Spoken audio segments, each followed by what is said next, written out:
Ayo, what's up guys? Purple Inferno here, but you can call me Chase or Sean. I don't care anymore. Today, I recently finished this arc that has been fucking clinging on my back for for years. I'm talking about One Piece, and that arc is Dressrosa. When did Dressrosa first come out? Rosa arc. Man, episode I guess. 6/29 2014. So I was wait? I was either that's either me in middle school or like beginning of high school. Any other way. It came out a while ago, and this was around the time I stopped watching One Piece religiously, because this shit was long as fuck. I can't really blame. So I mean, okay, I can't blame Dressrosa. I think I was hyped after the time skip. Fishman Island like really blew the fucking cells out of me. Like Fishman Island was not it. I'm sorry if anybody likes Fishman Island, good for you, but Fishman Island was not it. And then Punk Hazard again, I wasn't feeling it like that. And then by the time I got to Dressrosa, like I was not chugging along anymore. And then I guess you could say I dropped it. I dropped One Piece for the first time. Dropped it since 2014. It's now 2020. But eventually, I don't know how I got back into wanting to watch One Piece, to be honest. I guess shout out maybe Totally Not Mark, maybe. I don't know, man.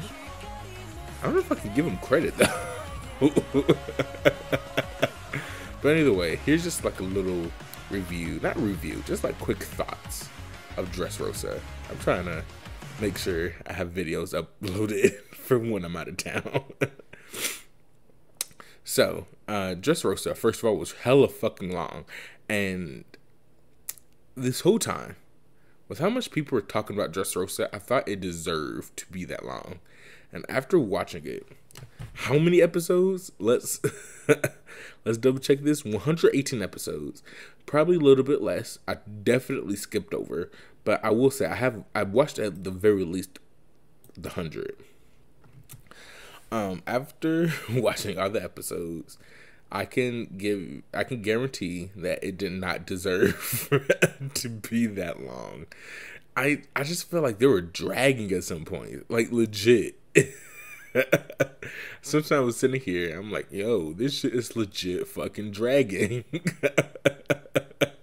I'm trying to think of positives. It wasn't bad.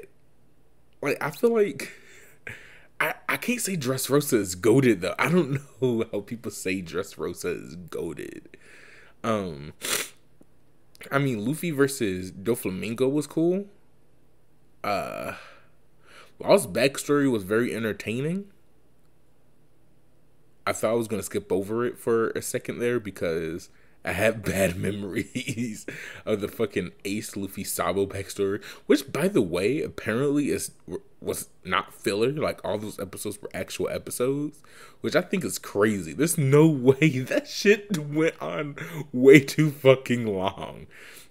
Sorry. But yeah, Law's backstory was entertaining. And yeah, what? There has to be more.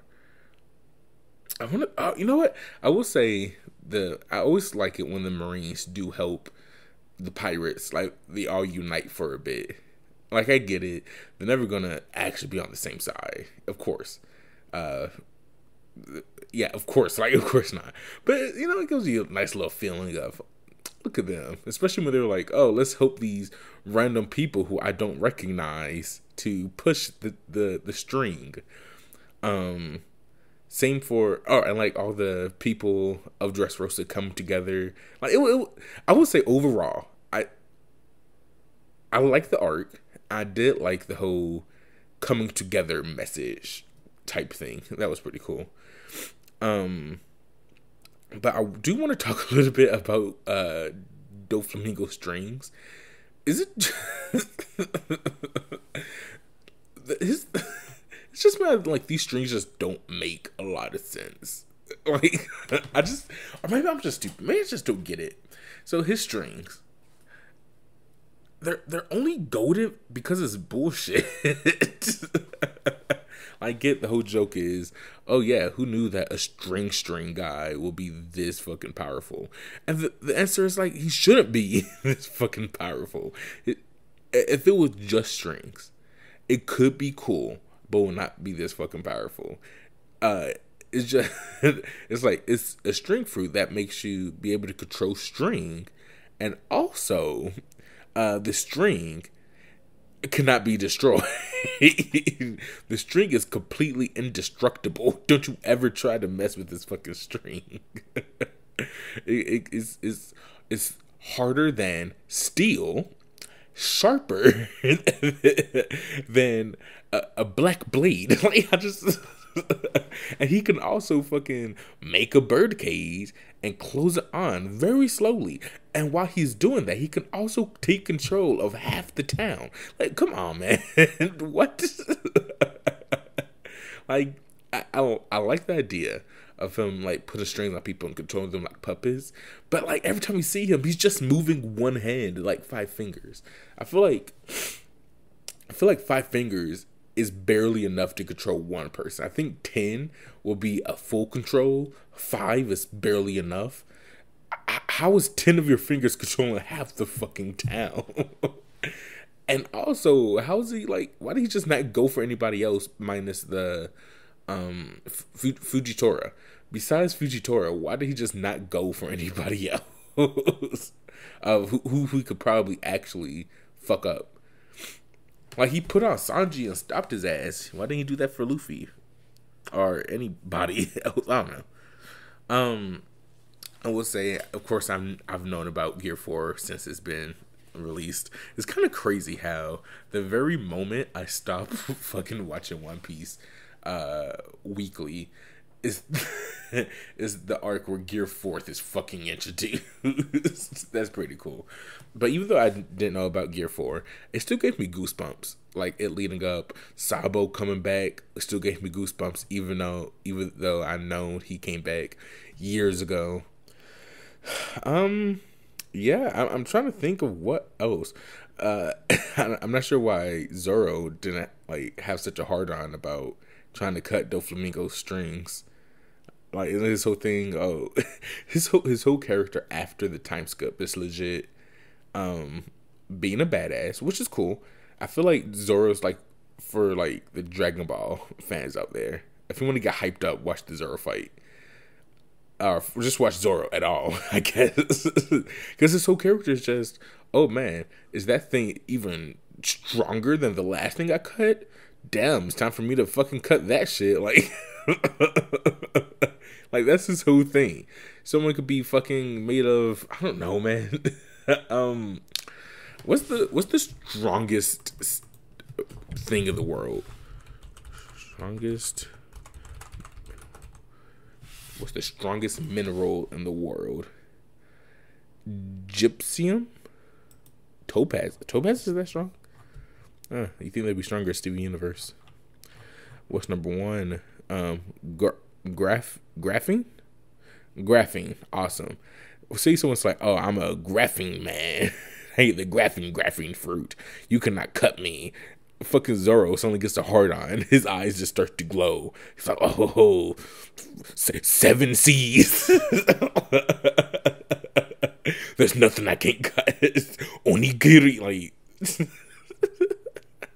That's Zoro's whole ass character after the fucking time skip. I don't hate it. Don't get me wrong. Zoro's probably my 3rd favorite character. He's probably tied for my 3rd favorite character for the Straw Hats. Well, overall, really. The Straw Hats probably take up all of my spots for, like, top 10. But yeah, that's, like, Zoro's whole fucking character. So I'm surprised he didn't want to be like, oh, these strings? Okay, time for me to cut them or something. Like legit, again, like just think about it. His whole character is just like, oh, I wonder where I can cut next, and doing something badass. And then everyone's like, how are you? What? You're the right hand man? You're not even the captain? Like that's his whole character arc in every island. I'm trying to think. Usopp, of course, clutch like usual. Usopp is the fucking MVP of the arc. He's like, I don't know. It's like if you're playing basketball and you're down by a few points, and then Usopp fucking runs up, hits a half court shot, banks it in. They're like, oh, whoa, that's fucking crazy. But you guys are only up by 1 point, and then fucking Doflamingo grabs the ball, runs right past everyone on your fucking team. Like all five people on the court, he runs past. No one's catching him. He's like by himself near a hoop. He like goes up. He tries to do the fucking like slam, and then Usopp comes out of nowhere and swats that shit into the bleachers. That is what Usopp did in this arc.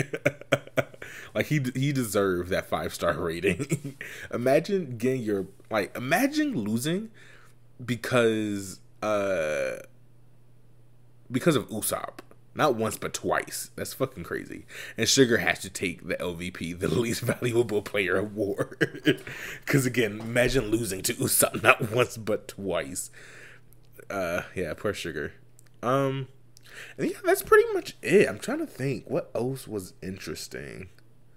Not much.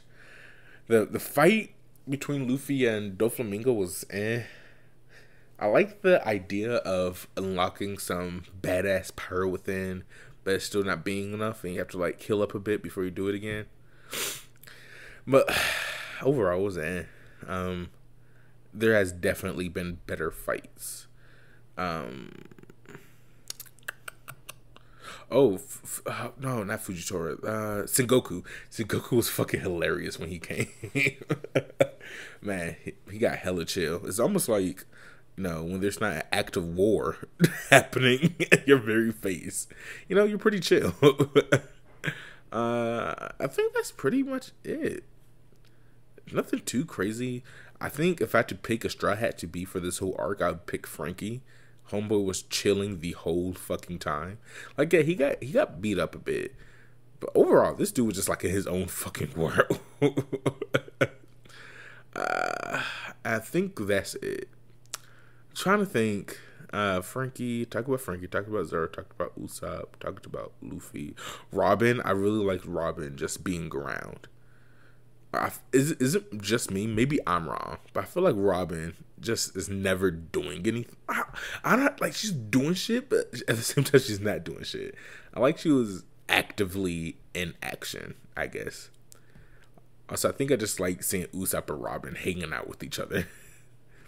I also like how she just I guess the whole crew just lets Usopp be Usopp.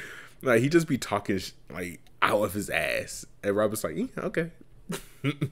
Robin's fucking funny. I will say that Robin is funny. I'm watching Zoe now. I'm trying to catch up, and there's this part. I'm not sure to be talking about Zoe, but I'm gonna say it here.